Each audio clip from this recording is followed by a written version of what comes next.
Request చేస్తున్నాం.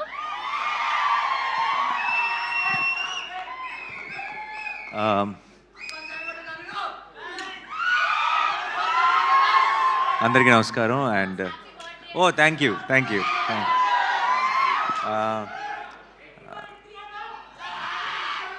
2 రోజుల్లో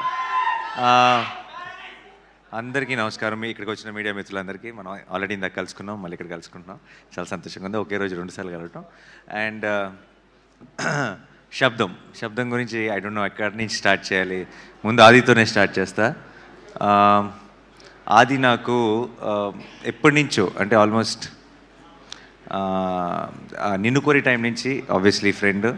but తర్వాత సినిమా చేసేటప్పుడు కంటే కూడా ఆ తర్వాత ఇంకెక్కువ క్లోజ్ అయిపోయాడు. One of my closest friends ఆది. అండ్ ఇప్పుడైతే ఆదినికి ఫ్యామిలీ అయిపోయారు. ఎప్పుడు ఏది అడగడు, చాలా మొహమాటం, ఏది పొరపాటును కూడా అండు.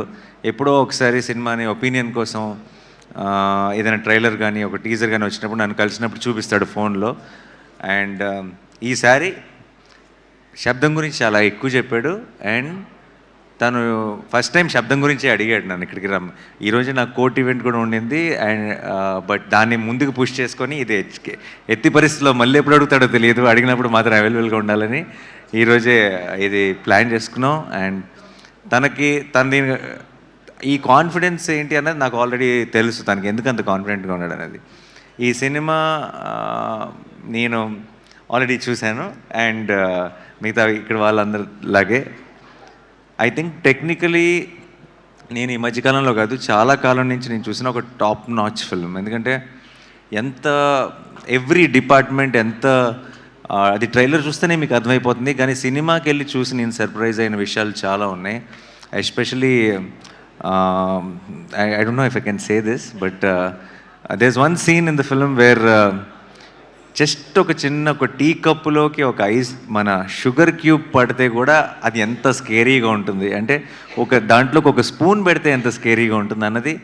సౌండ్ అన్నది మనం వినగలిగే డెసిబుల్స్లో ఉన్నంత వరకు బాగానే ఉంది, కానీ sound can be a weapon అని, sound can be so dangerous అని ఒక రకమైన కొత్త యాంగిల్ని ఓపెన్ చేశారు నేను సినిమా చూస్తున్నప్పుడు. అండ్ సౌండ్ మిక్సింగ్ టీమ్ ఎవరు చేశారో నాకు తెలియదు, వాళ్ళందరికీ హ్యాట్స్ ఆఫ్. అండ్ తమన్ గారు music was very very good. ఇందాక ప్లే చేసిన టైటిల్ సాంగ్ కానీ, సినిమాలో మాయా అని ఒక సాంగ్ కానీ నాకు చాలా నచ్చిన సాంగ్స్. అండ్ నాకు వైశాలి సాంగ్స్ చాలా ఇష్టం. ఐ థింక్ తమన్ గారు మొత్తం కెరియర్లోనే టాప్ 3 సాంగ్స్ అని క్విక్గా చెప్పమంటే 2 వైశాలి పాటలు ఉంటాయేమో అందులో.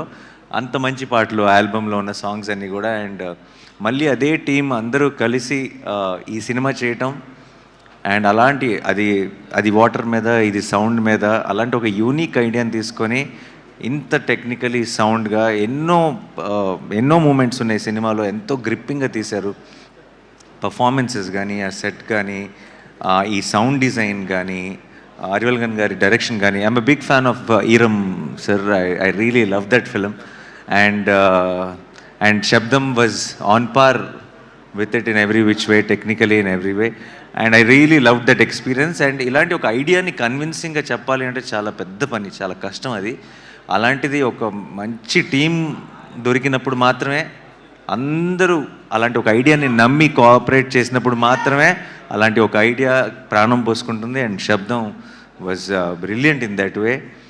అండ్ నాకు కూడా ఇందాక ఆది చెప్పినట్టు నాకు కూడా ఏం చూడాలో తెలియదు, కన్ఫ్యూజ్ అయినప్పుడు హారర్ సినిమాకి వెళ్ళి ల్యాండ్ అవుతాను నేను కూడా. అండ్ లక్కీగా అలాంటి మూడ్లో ఉన్నప్పుడే పిలిచి శబ్దం చూపించాడు అది. సో నేను చాలా ఫుల్గా ఎంజాయ్ చేశాను ఈ సినిమాని. ఈ నీకు ఆ తర్వాత కూడా చెప్పలేదు నేను, ఎస్పెషలీ నీ చిన్నప్పుడు ఫ్లాష్ బ్యాక్ దాంట్లో నేను ఎక్కువ రివీల్ చేయట్లేదు, బట్ మదర్కి ఏం జరిగింది, దానికి ఆ కొడుకు మ్యూజిక్ ఎలా కారణం అనేది చాలా హెవీ. అంటే నాకు నేను హారర్ సినిమా చూస్తూ కళ్ళలో నీళ్ళు తిరుగుతాయని నేను ఎప్పుడు అనుకోలేదు. And it was such heavy emotion and it couldn't. So నాకు బేసిక్గా హారర్ ఫిలిమ్స్ని ఊరికే భయపెట్టడానికి ఏదో ఒక రకంగా సౌండ్ ఎఫెక్ట్స్, లేదంటే డోర్ వెనకాల ఎవరున్నారు ఇలా స్లోగా డోర్ తెరుచుకుంటూ, అలాంటి సినిమాల కంటే కూడా కథ ఉన్న సినిమాలు చాలా ఇష్టం. ఒక కథ ఉండి, ఒక ఇమోషన్ ఉంటే నాకు చాలా ఇష్టం. అందుకే నాకు ఇంగ్లీష్లో కూడా చాలా ఫిల్మ్స్ వస్తాయి, కానీ నాకు కంజూరింగ్ చాలా ఇష్టం. ఎందుకంటే కంజూరింగ్లో ఒక కథ ఉంటుంది, you'll relate to that family, you'll want to know what happen to them. అలా మన మెల్లగా కథలోకి ఒక ఇమోషనల్ యాంగిల్ కూడా ఇన్వాల్వ్ చేసి చాలా బ్యూటిఫుల్గా తీసుకెళ్లారు towards the climax. So February 20th మీరందరూ కూడా చూడండి. పర్టికులర్గా హారర్ ఫిల్మ్ ఫ్యాన్స్ అయితే కనుక మీరు ఒక 10 మంది ఫ్రెండ్స్ని వేసుకొని వెళ్ళండి. కుదిరితే మీ గ్రూప్లో ఉన్న మీ ఫ్రెండ్స్ గ్రూప్లో ఉన్న పిరుకోళ్ళందరినీ వేసుకెళ్ళండి. It be an enjoyable experience. నాకు తెలిసి జనరల్గా హారర్ సినిమా థియేటర్లోనే చూడాలి. ఎందుకు చూడాలంటే నెక్స్ట్ ఏం వస్తుందో అన్న భయంతో థియేటర్లో కొంతమంది అరుపులు లేదంటే జోకులు వేయడం మొదలెడతారు. అది భయం లేదు అని ప్రూవ్ చేసుకోవడానికి కొంతమంది ట్రై చేస్తారు. సో ఆ ఎక్స్పీరియన్స్ ఐ థింక్ థియేటర్లో మాత్రమే ఎంజాయ్ చేయాలి. సో February 20th మీరందరూ కూడా వెళ్ళి శబ్దం సినిమాని చూసి మా ఆదిని ఈ టీం మొత్తాన్ని బ్లెస్ చేసి ఒక బ్లాక్ బస్టర్ వాళ్ళ చేతికి ఇవ్వాలని మనస్ఫూర్తిగా కోరుకుంటున్నాను. Thank you so much for this opportunity and I'm rooting for this whole team and for my friend. And I really wish Shabdam will become a blockbuster. Thank you so much. Thanks a lot. నానిగారు bless చేయడానికి వచ్చారంటే ఖచ్చితంగా ఆ cinema block buster అనే అర్థం. And team side నుంచి మాకు ఒక క్వశ్చన్ ఉంది. సో మీ రియల్ లైఫ్లో ఎప్పుడైనా స్కేరీ సౌండ్ విని స్కేరీ డ్రీమ్ వచ్చి భయపడిన సిచ్యువేషన్స్ ఉన్నాయా ఎప్పుడైనా, చిన్నప్పుడు కానీ అలా? చాలా ఉన్నాయండి. అందరు నా లైఫ్లోనే కాదు, ఐ థింక్ అందరి లైఫ్లోనే ఉంటాయి. రీసెంట్ అయితే స్కేరీ సౌండ్ రావటం కాదు, మా బుడ్డోడు ఉన్నాడు కదా, వాడికి ఏదో భయంకరమైన కళ వచ్చి ఉంటుంది. వాడు పెద్దగా అరిశాడు, వాడి అరుపుకి నేను ఉలిక్కిపడి లెగిసాను. So that's the reason. So sweet. Thank you Nani గారు. Thank you for gracing our event. Thank you so much.